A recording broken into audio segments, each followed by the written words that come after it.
So to make this tank top, we'll be needing a stretchy material. So here with me, I have 1 yard of ripped material, okay? So the name of this material is called ripped material. I don't know if the quality I have here is so great, but if you have a better quality, it will be finer. So before we start, need to do some calculation, and the calculation is not much, just your bust measurement, okay? So my bust measures 34. So this 34, we are not going to be using it. I'm going to be subtracting 6 inches from it to get what I'll be using. So I'll be working with a bust of 28, okay? Remember, the material is so stretchy, hence you need to reduce the size. You don't need to work with the exact size. So the first thing I went ahead to do was to fold my material and cut out my desired length of 20 inches, okay? So it's actually a singlet, a tank top, so you want it to be cropped. So I'm working with 20 inches, both the folding allowance and everything. So I'll go ahead and cut out the 20 inches so as to utilize my workspace very well. And for the width, you're going to be dividing that 28 inches by 4. Okay, so divided by 4 will give me 7. So the width of 7, that's what I have here. So now to work on the neckline, we'll be working with a neck width of 2.5 and depth of 4 for the front inches. So I've marked my 2.5, then I'll go down by 4 inches and connect. So depending on you, it depends on your preference. You can work with 5, 6, depending on how deep you want your neckline to be. But for me, I'm working with 4 inches. So I've gone ahead to mark my 4 inches. Now the next thing is to work on the shoulder. Of course, we are not using a normal shoulder, so you just determine how wide you want your sleeve to be. So for me, I'm going to be working with 2 inches. By the time I finish folding with strap and everything, it will come down to 1.5, okay? So I'm good with it. 2 inches. So I've gone ahead to mark my 2 inches. Now after that, the next thing I'm going to be doing is to be giving it my shoulder slant of 0.5 inches. Yes, 0.5 inches is very good. Remember, we are not working on a full shoulder, so I've gone ahead to connect it back to the neckline like so. After that, the next thing is to take our bust measurement, okay? So my bust measures 9.5, okay? Because it will be having a joining at the shoulder, I'll go ahead and mark 10 inches so that after joining, it will go back to 9.5, all right? So after that, already we've gotten our desired length, so no need of marking that. So the next thing you're going to do is to get your armhole depth, okay? So you remember my normal bust measures 34, so that 34 divided by 6 plus 1.5 will give me 7, but because it's a singlet, I'm not going to be using 7, rather I'm going to be using 8. So go ahead and calculate yours using your normal bust, not the one we remove something from, divided by 6 plus 1.5. Whatever you have, go ahead and add 1 inches to it. So I've gone ahead to mark my 8.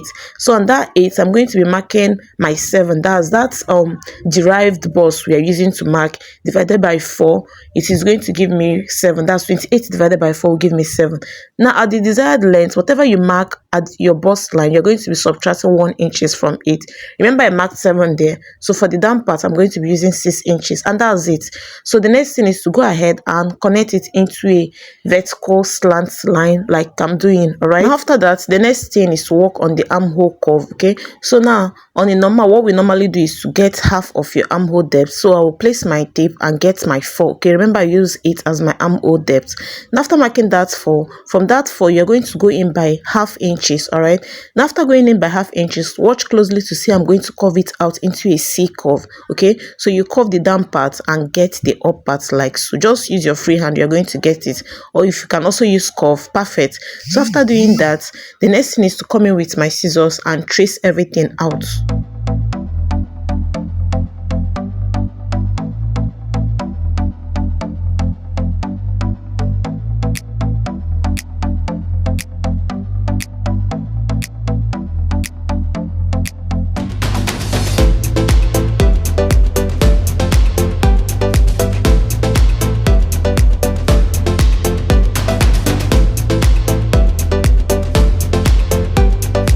So we are done with the front. Now the next thing I'll go ahead to do is to cut out a material and place that will be serving as the back, and place the front pattern on it like so. So we're going to go ahead and trace out everything, then work on the neck. Of course, the neck is not going to be as deep as this, but if you want, it all depends on your preference. But for me, I'm going to be altering the neck, and also I'm going to be altering the armhole depth. I want the back part to be deeper than that of the front. So but for now, what I'm going to go ahead to do is to trace out everything, then work on it later. better. Now to work on the neck, I'm going to be using the neck depth of 1.5. Remember, for the front we used 4 inches, but for this back I decided to use 1.5 inches to make my neck, the back neck, to be up a bit. So I've gone ahead to mark the 1.5. So the next thing now is to cut it out when you are done. But before then, I'll also go ahead and trace out the armhole curve like this. Remember, I told you that I will also be altering this armhole curve. Okay, I want that of the back to be deeper. So but the first thing is to go ahead and trace the front and cut it out. All right.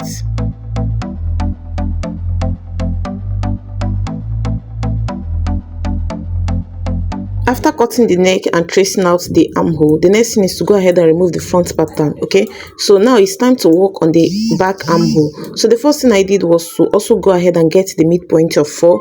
And after getting that midpoint, you now decide how deep you want it to be. But for me, I'll be going in by 1 inch, just 1 inch. Okay, so I went in by 1 inch, like so. Can you see? I went in by 1 inch, and from that 1 inch, you're going to curve it back to the down part and also curve it into the upper part, like so. Please make sure you don't touch your sleeve, the sleeve width, okay, because you want it to match with that of the front. So go ahead and blend it into it.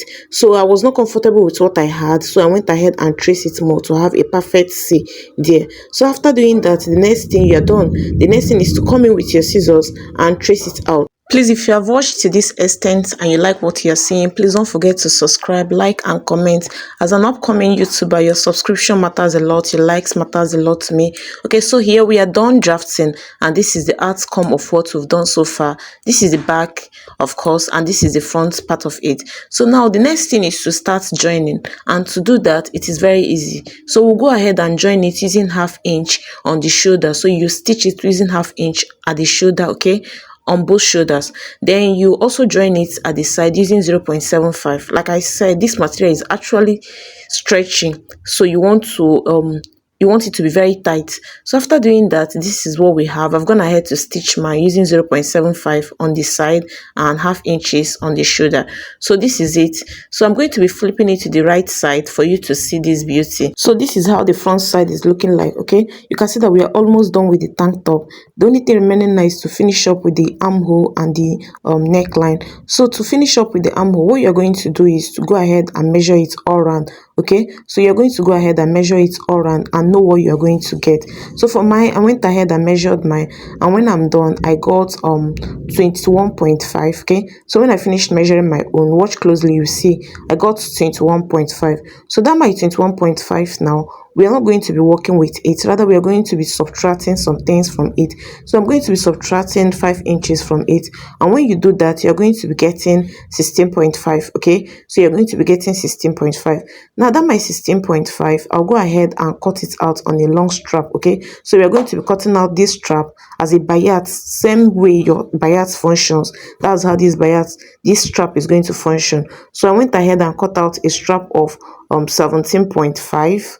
okay, I added 1 inches to it for, I will be joining this strap, so I added 1 inches to it, so I have 17.5 here. So having gotten that, the next thing now is to go ahead and cut out a second part of this strap, because you'll be piping the both armhole.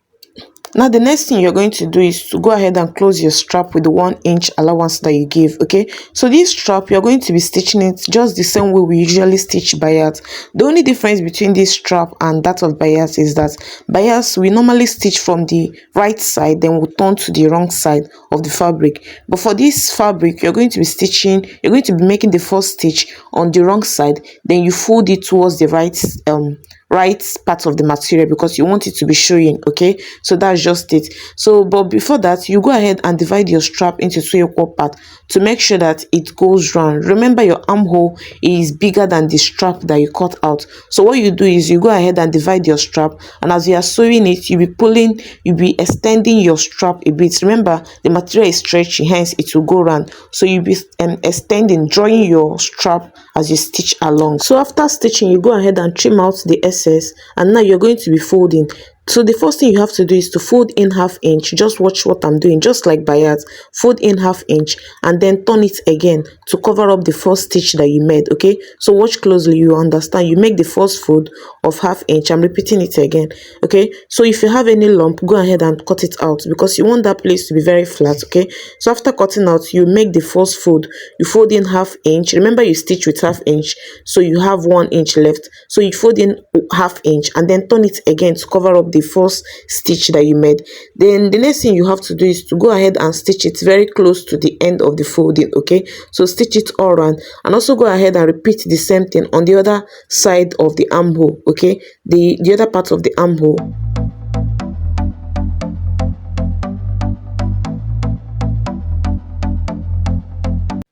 I'm done with my own. You can see how nice it is looking. Okay, without pressing. I've not ironed it. Okay, by the time I'll iron it, it will relax the more. So the next thing now is to go ahead and work on the neckline. Actually, we are going to be doing the exact thing we did on the armhole on that neckline. So you go ahead and measure around first. Okay, so when I measured my own, also coincidentally I also got 21.5. I measured mine, I got 21.5. so go ahead and measure your own round.